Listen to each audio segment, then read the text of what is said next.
Loretta Young? Mr. Bentley's having some people over here at the house tonight. He'd like to know if you would come. Miss Young, Mr. Bentley told me to tell you that would be after dinner. That's right. Bye-bye.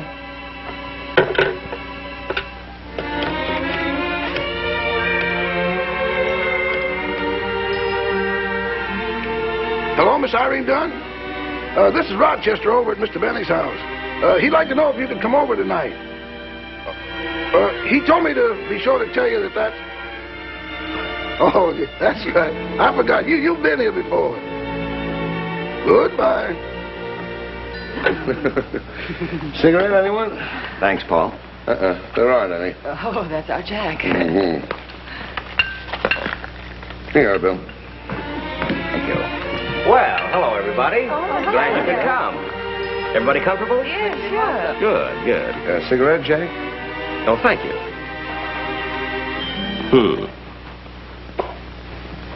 Now, the reason I asked you all over here is because I want you to meet Father James Keller, who is coming by in just a few minutes. He wants to talk to you about making a movie. Now, I know that everybody in Hollywood wants to make a movie, but this fellow happens to have a very good idea for one. You see, Father Keller is the head of the Christophers. Now, as some of you may know, the main idea behind this movement is to encourage more good, decent, normal people to take up careers that strongly affect the fate of this country. Like education, government, labor management, and in the fields of writing, like newspapers, books, magazines, motion pictures, radio, and television. Now, I know this is a pretty big order, but the Christopher movement has been sweeping the country. So much so that it has reached a point where Father Keller has been able to cover only a small portion of the invitations for talks on the Christophers. And he thinks that a picture explaining the idea would be a good substitute for a talk. I think it's a good idea. I think it's an excellent idea, don't you? Father Keller. Oh, hello, Father. Hello, Father. I suppose Jack told you that the chief purpose of the Christophers is to get more people of high purpose into the vital fields that affect, for better or for worse, the lives of the majority of mankind. The fields of teaching, government, writing, labor, social service, and library work. And Jack mentioned that we were interested in one picture. As a matter of fact, I'd be interested in lots of pictures on the Christopher idea, because I don't know of any medium in which we could reach the millions of people more effectively through the motion pictures. And you seem to have a question. Well, you know, I suppose it is a good thing to get into one of those fields, but, Father, it's not quite so easy for young people to get any kind of job these days. Well, that's just the point, Ann. As long as it is difficult, why not try for a job that counts? Instead of just taking something where you're filling in time between 9 and 5, why not get a job where you're doing something, a job with a purpose? Oh, a job with a purpose. So you can whistle while you work. Yes, very good, Ann. That's the way to put it. Whistle while you work. But it's really much more than that, too. I'm convinced we're on the brink of the greatest peace the world has ever seen, or the worst disaster. You make it sound like a matter of life and death, Father. But, Bill, I really feel it is. Here we are in the greatest country in the world, about the only country left intact. And whether we like it or not, I'm afraid, as America goes, so goes the world. Why, Father, that's a frightening thought. Yes, Loretta, but a glorious challenge. It's a wonderful time to be alive. Just think, a little handful of people can change the whole course of history. Well, maybe more than a handful. I mean, just that, a handful. 1% is nothing more than a handful. And just think what that 1% has been doing to mess up the world. And they get in the fields that count. That's right. You never see any of those, pardon me, Father, chaps out at the ball game selling hot dogs. No, you don't. You're right you are, Paul. They're in there pitching. Call them what you like, they have one thing in common. They hate the basic truth on which our nation is founded, that every human being is a child of God. and that he gets his rights from God, and that the purpose of state is to protect those God-given rights. They, every one of them, get into fields where they can eliminate that truth. So the purpose of the Christopher movement is to spark enough people to get them into the same fields and work as hard to build as they do to destroy. Yes, Bill, that's just it. I'm really convinced that we can find enough people who will be fired with the love of God and country, who will gladly get into these vital fields, dedicate their lives, and get into government and teaching and all the rest of these important spheres, and work hard to keep in there that basic truth in which our country is founded. To be for what these other people are against. The number one item is the Declaration of Independence. No, that's not everything, but it's mighty important. I don't think many people realize the close connection that the founders of our country explicitly stated was between God and country. Over and over again, they emphasized that was the cornerstone of our liberty. Then 4 times in the Declaration of Independence, they repeated over and over again that our liberty depends upon God. That's right. Do you know the Declaration, Paul? Naturally. It goes as follows. When in the course of human events it becomes necessary for one people to dissolve the political bonds which have connected them with another, and to assume among the powers of the earth the separate and equal station to which the laws of nature and of nature's God entitle them. Remarkable, Paul. You're one of the first persons I've ever met that know that much of the Declaration. There's something I have here I'd like to show you. Right in the very first sentence of the Declaration, it states very explicitly that all law flows from God. And then there's another reference to God in the very next sentence. The very next sentence? We hold these truths to be self-evident, that all men are created equal, that they are endowed by their Creator with certain inalienable rights. Amazing, Paul. And he knows it word for word, too. Here's an odd thing about that second reference to God. It wasn't in the first version at all. It's a straight write-in. Here it is, a photostatic copy of the original draft.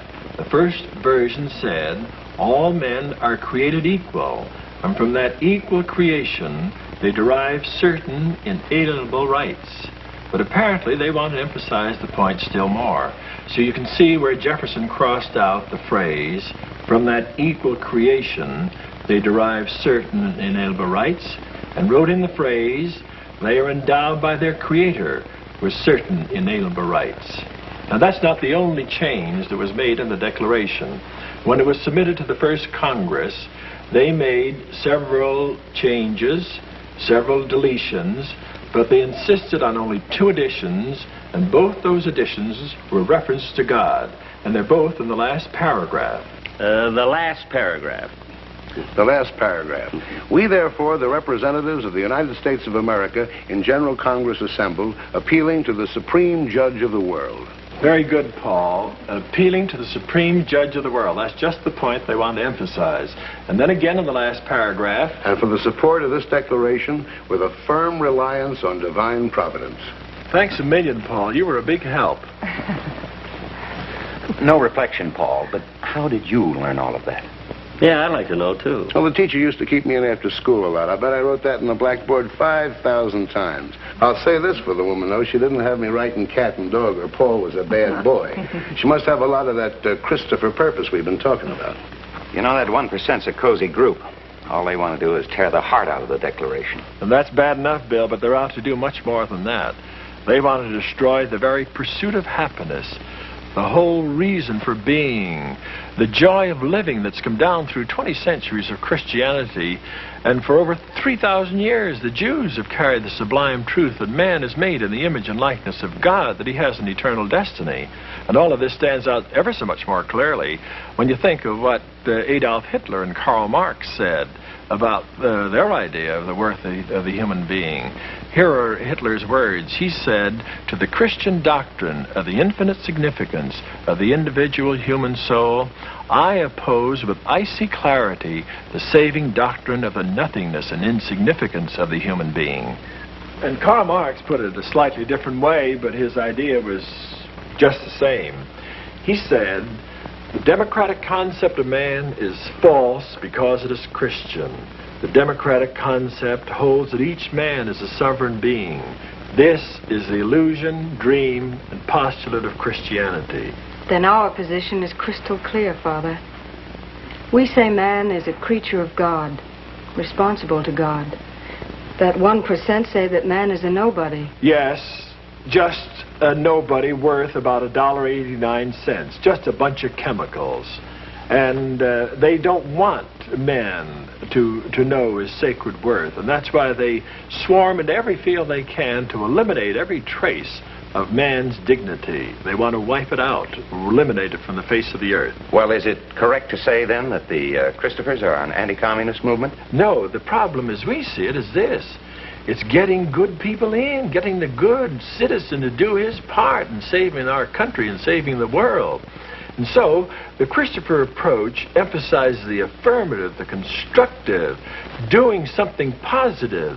We say that it's much more important to chase good people in than it is to be too preoccupied chasing evil people out, essential as that is. I don't know how many of you realize it, but according to reliable estimates, 60% of the parents of America don't want their own children to work for their own government. Can you think of any quicker way to wreck any country? Then, on top of that, 1 million teachers are needed in the schools of America. 6,000 little public schools have closed because of lack of teachers. Fewer and fewer parents are encouraging their children to take up writing careers. 17,000 librarians are needed. Tens of thousands in the social service field. I could go on, but it's more or less the same old story of what happened in Germany. Most of the good Germans wanted good government, good education, good everything else. But they didn't want to be bothered. They wanted somebody else to do it. You know the old story. Everybody wanted to eat, but nobody wanted to cook. We know who wound up doing all the cooking. Yes, Jack, and the world has had indigestion ever since. The Nazis weren't strong in the beginning, but they swarmed into every vital field. The lines were drawn then and the lines are drawn now. We're either for God or against God. If it's the latter, we'll pay the penalty and soon. William Penn said something along that line about being ruled by tyrants. I remember... He said... Those who are not governed by God are ruled by tyrants. Is that what you meant, Irene? Yes, Father, something like he said was what I meant. Well, anyhow, that's where the Christopher approach comes in. We feel that something can be done, and soon. As soon as there are more people turning on lights than they're turning them off, there'll be a wonderful change for the better. Just recently, I finished a quick trip around the country. I gave talks in 23 cities, 95 talks, a little over 4 weeks. Every place you go, you find wonderful people, all ready and set to do something to change the world for the better. Yes, Father, the woods are full of good people. Now all we have to do is get them out of the woods. Father, you mentioned that you had been all over the country and you met some very fine people. Could you give us an example, for instance, of some constructive thing that has been done? I certainly can, Loretta. I can give you hundreds of them. But here's one that I think will interest you in particular. I was down in Texas not long ago, and I met this 23-year-old Baptist school teacher. She said she'd read an article about the Christophers in a magazine, and the point that she liked best was its emphasis on what little people can do to change the world for the better. She said, and it was wonderful to hear the way she said it, she said, you know, for the first time in my life did I realize a little person like myself counts. And then she went on to explain that she was teaching in schools. It was hard work and so forth. But she said, most of the girls I know are getting out of the teaching field. They say there's not enough money in it. The pay is too low. Well, after all, Father, they do have a point. They don't make very much money, do they? That's right. Well, there's something Father, in is it even a living wage? Well, I think for most it is, Loretta. It's a living wage, but for many not. And that's part of our job, to get a better wage for them, too.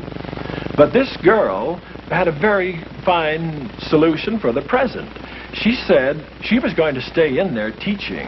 And moreover, and this was the important point, she said, I'm going to become a committee of one and get as many girls as I can to get in the teaching field. It was wonderful to hear her enthusiasm. And then she said, I got my first recruit yesterday.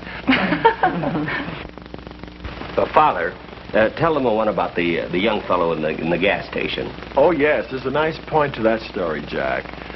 This young Negro student was working his way through college trying to support his family. He had a job at a filling station.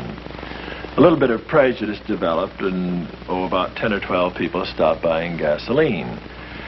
The man, the owner of the station, was quite worried. It was only a small business that he had, and he felt that he had to let the man go. Word got around, and this little housewife heard about it, and she felt she should do something. She'd caught this Christopher idea. She should reach out to the world, and here was a specific opportunity.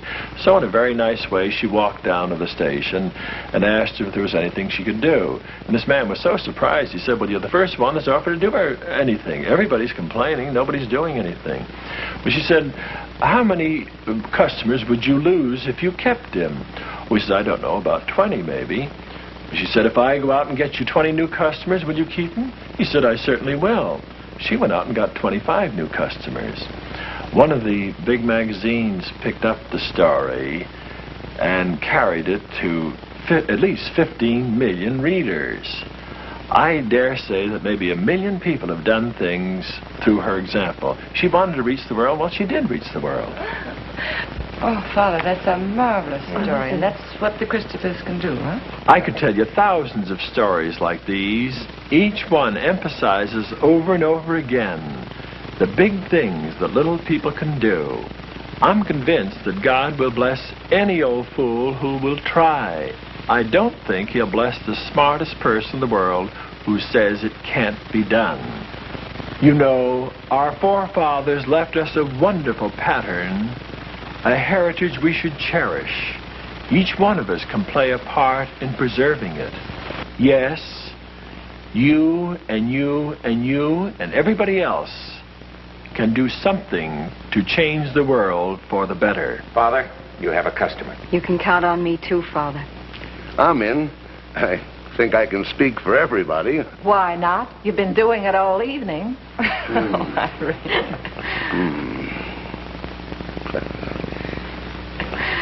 Father, I think what Paul means is that you don't have to take a vote.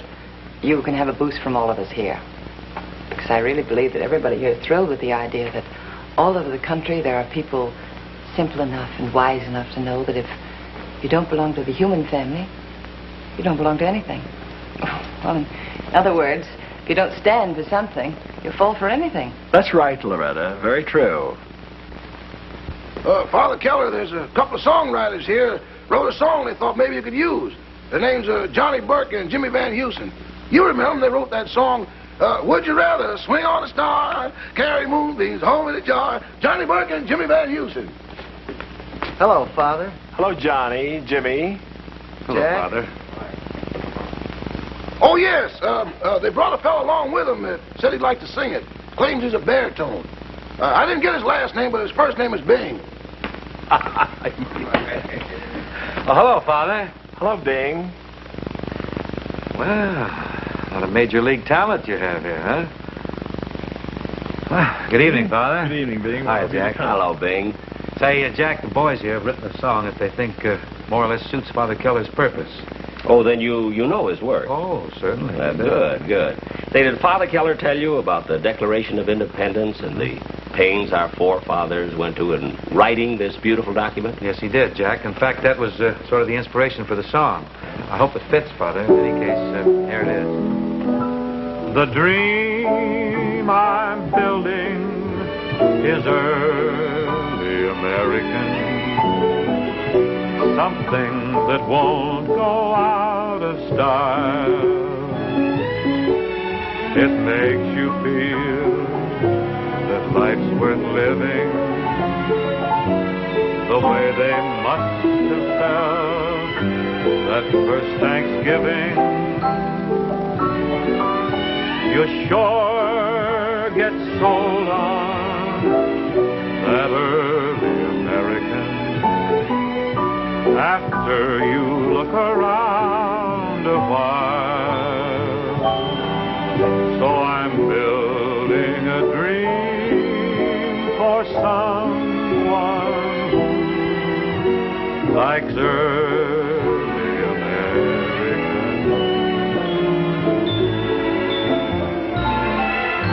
The dream I'm building is early American. Something that won't go out of style. It makes you feel that life's worth living the way they must have felt that first Thanksgiving. You sure get sold on this early American. After you look around a while, so I'm building a dream for someone who likes early American.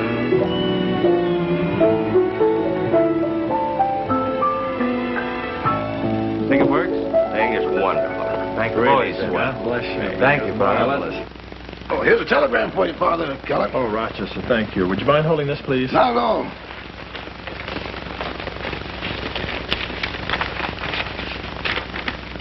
Oh, it's from Bob Hope. He wants me to phone him. Bob? Yeah. Oh, I'll get him for you. I'll get him on the phone.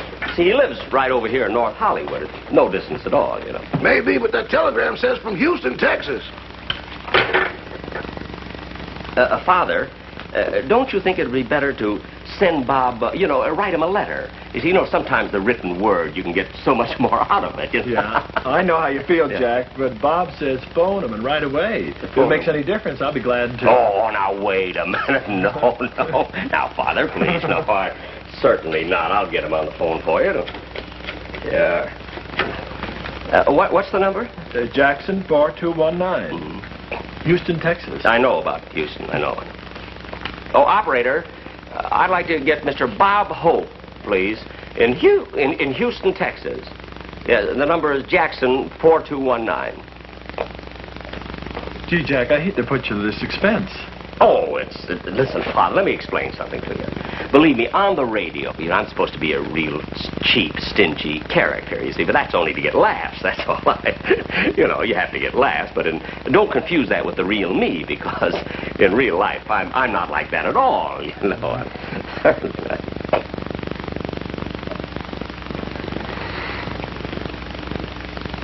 Here he is, Father. I'm all right. Hello, Bob. How are you? How is it down there? Fine.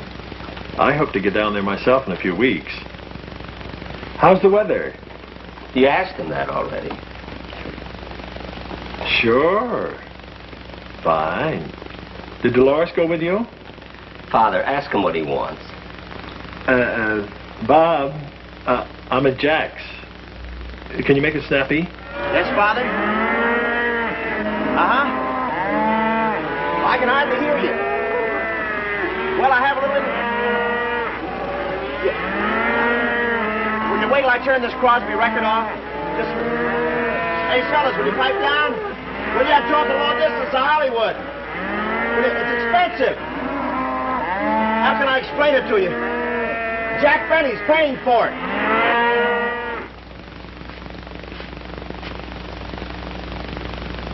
Father, I just saw a miracle.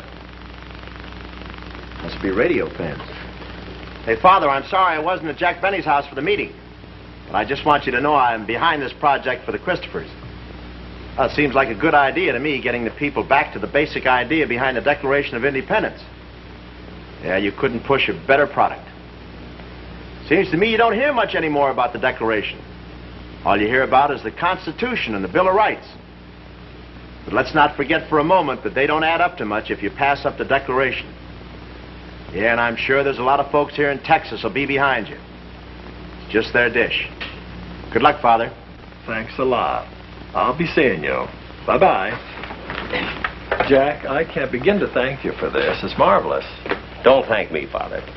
I want to thank you for the chance to help out on an idea as important as this. And of all the things you mentioned, the one that stands out in my mind is the part about the Declaration of Independence. Jack, it stood out in somebody else's mind, too. I wanted to tell the rest about it, but I didn't dare take any more of their time. I have a copy here of Lincoln's lost speech. If I may, I'd leave it with you. Well, Notice his magnificent language. Just read a bit of that. 1858. This was their lofty and wise and noble understanding that the justice of the Creator to his creatures, to the whole great family of man. In their enlightened belief, nothing stamped with the divine image and likeness was sent into the world to be trodden on and degraded and imbruted by its fellows.